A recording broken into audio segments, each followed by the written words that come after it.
Olá a todos, bem-vindos ao canal Essencial. O vídeo de hoje é um vídeo que eu tinha prometido no vídeo anterior, falar um pouquinho sobre as linhas de atuação do psicólogo, né, com relação aos seus pacientes, que é muito importante que o paciente saiba que linha de atuação o terapeuta está utilizando. Por quê? Porque a linha de atuação, a linha de visão, é uma teoria que o psicólogo tem que é uma visão do ser humano, como é que aquela teoria vê o desenvolvimento mental e emocional do ser humano. E existem várias abordagens. Às vezes os pacientes eles se deparam com um terapeuta e eles estranham a forma que o terapeuta atua, da forma como ele desenvolve o trabalho dele. E alguns ficam, né, não gostam, gostariam que fosse de uma outra forma, mas como é a maneira que o psicólogo aborda o paciente, como ele vê o desenvolvimento mental e psicológico daquele indivíduo, é a forma como ele vai atuar. Então é importante muito, né, muito importante que o paciente ele saiba que linha está sendo abordada, que teoria está sendo abordada, para ele saber se exatamente é daquela forma que ele quer ser tratado, porque a terapia, como qualquer terapia, né, é uma forma que o indivíduo utiliza para sanar, né, algumas deficiências, algumas doenças, né? Estou falando de terapia de uma forma geral. E tem que saber como é que aquela terapia se desenvolve, né? Para saber se ele quer mesmo que a questão dele seja abordada e tratada daquela maneira. Eu vou falar sobre três, né? No final eu vou falar um pouquinho como é que o paciente deve se comportar para tentar descobrir, né? Saber qual é o tipo de terapia, de abordagem que o terapeuta dele utiliza. Eu vou falar aqui de três, são as três principais que se utiliza com a maior quantidade aí, né, com os terapeutas e seus pacientes. Então, eu vou falar da psicanálise, vou falar do TCC, né, teoria cognitivo-comportamental, e vou falar do existencialismo. São as três mais utilizadas. A psicanálise é a mais conhecida, mais famosa, porque tem o seu ícone, o Freud. Freud é digamos, o pai da psicanálise. Freud criou essa teoria.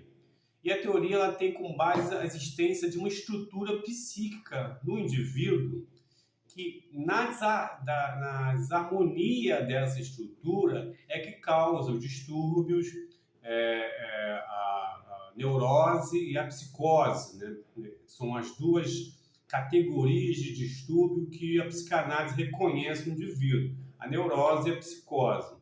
E essa estrutura do indivíduo, estrutura psíquica, ela tem três partes, que é o id, o ego e o superego.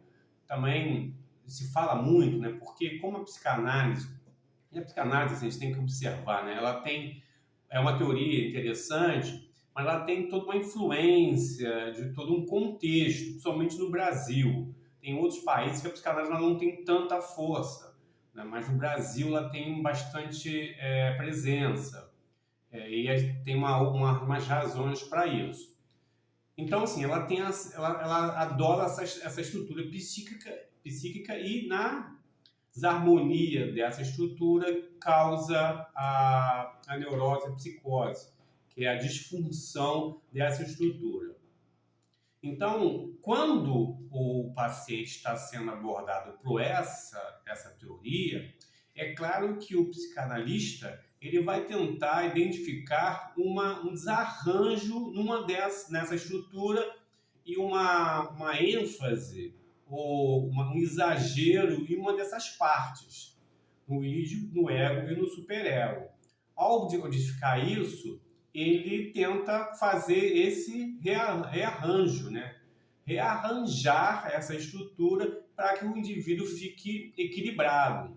A psicanálise ela é uma teoria que a abordagem do terapeuta, do analista, ela é uma terapia longa, né? Ela envolve muito tempo para que se observe esses arranjos na estrutura e consiga equilibrar. Então é assim que ele vê.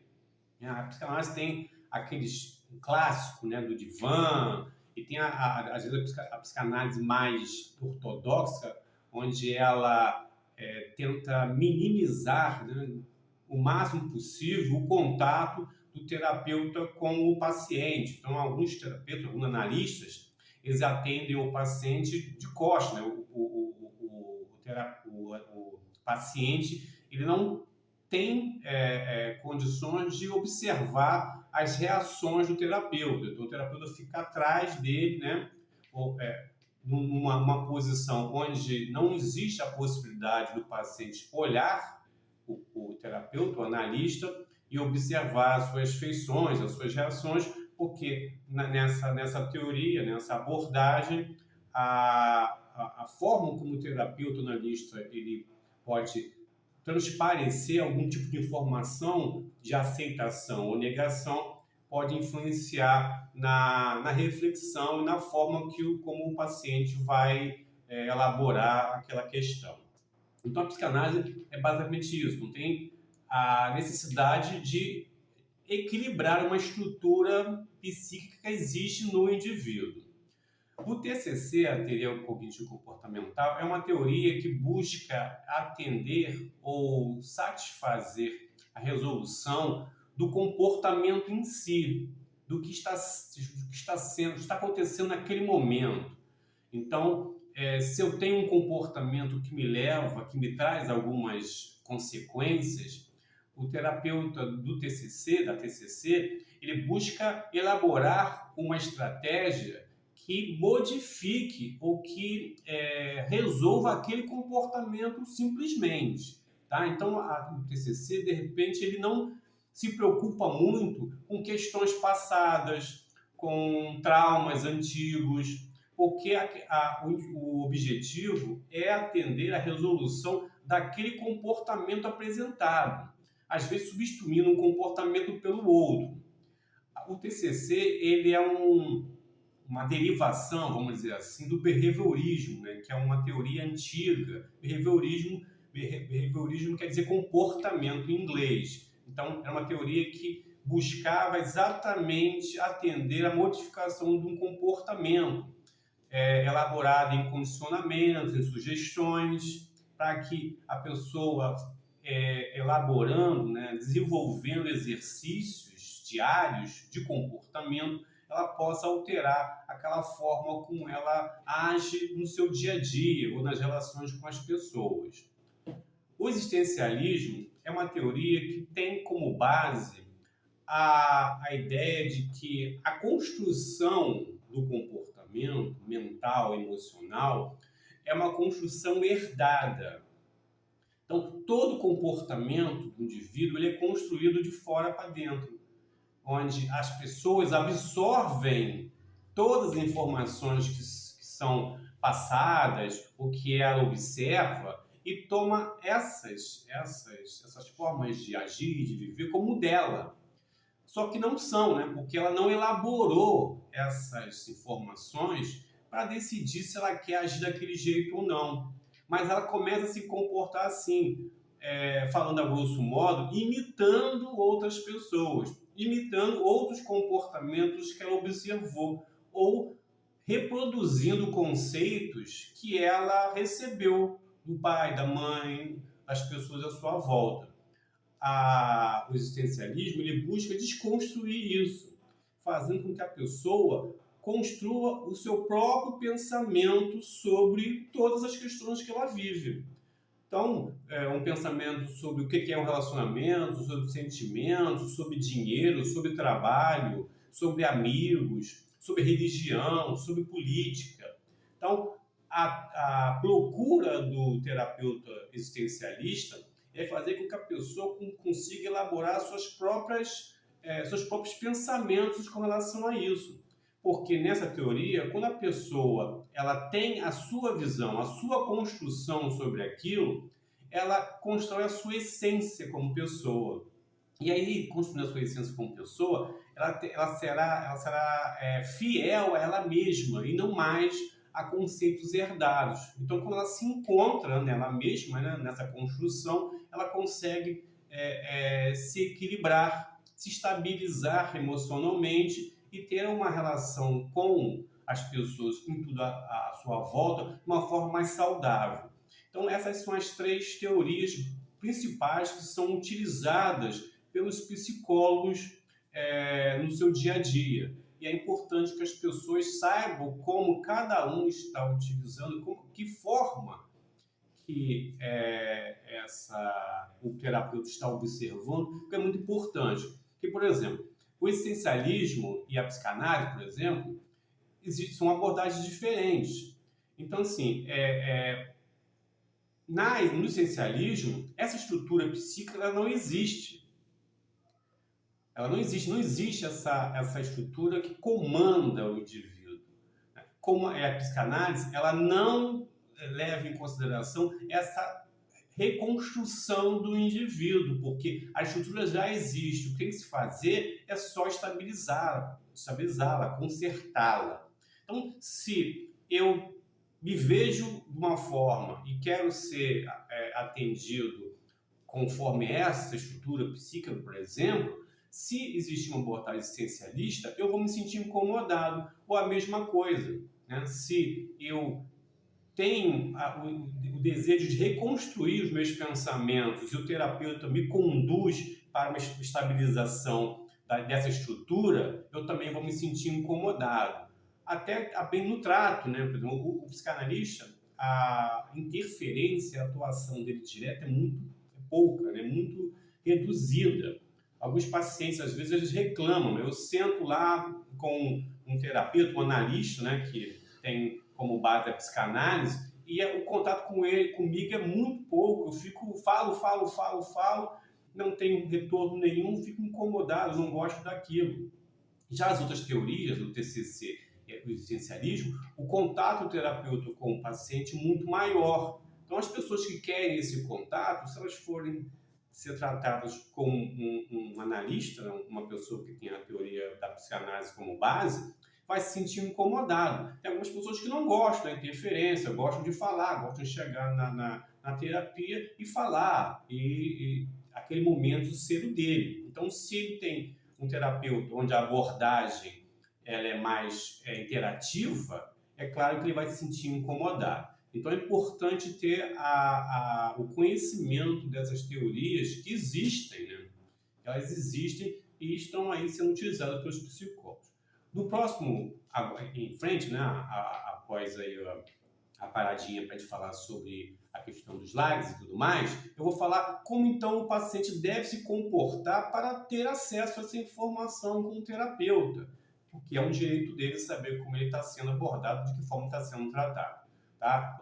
Daqui a pouco a gente vai falar um pouco sobre isso. Bem, aquela paradinha de sempre, só para reforçar a importância do like aqui no vídeo, tá? Porque o like vai dando aquela força no vídeo, o YouTube reconhece como uma coisa importante. Não esquecer de se inscrever no canal, tá?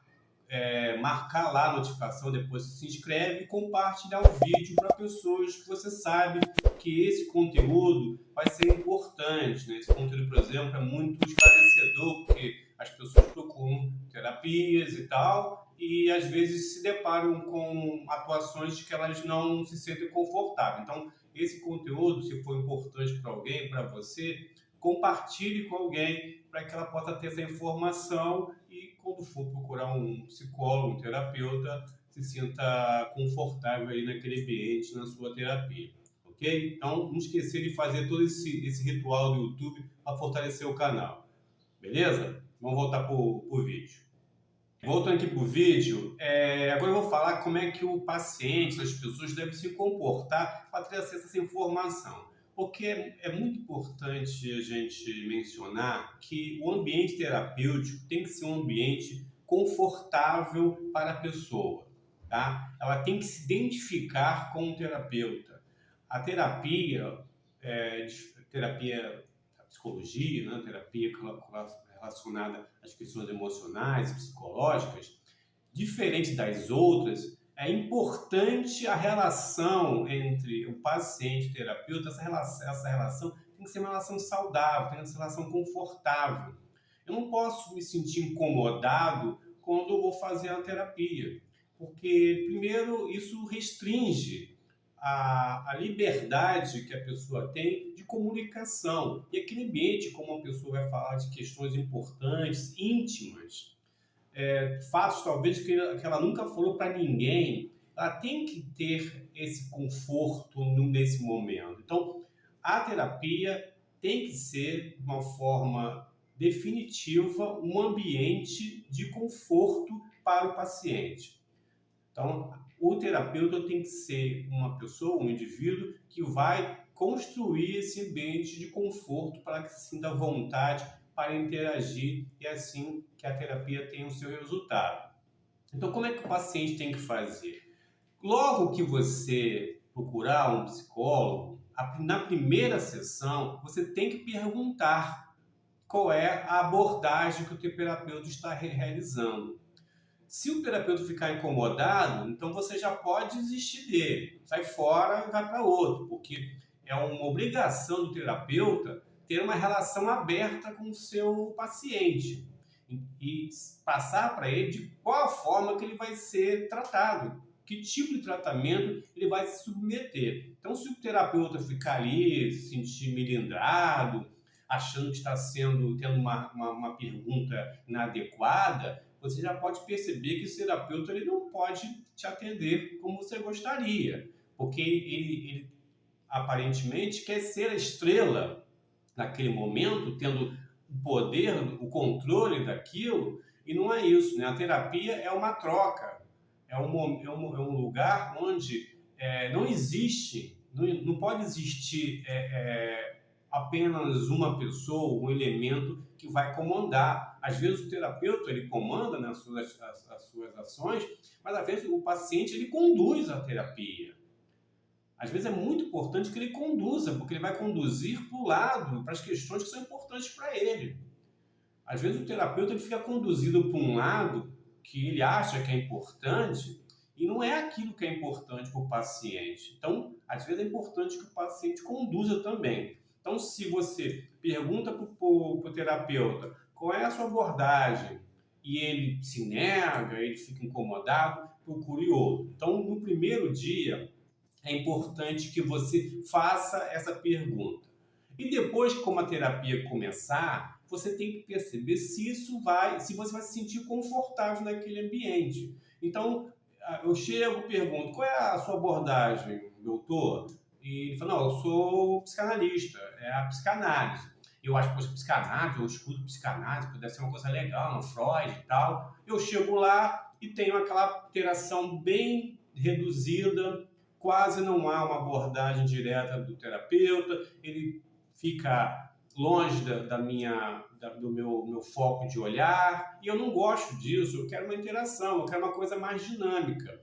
Não tem problema, você agradece, fala que não se sente confortável e vai procurar outra.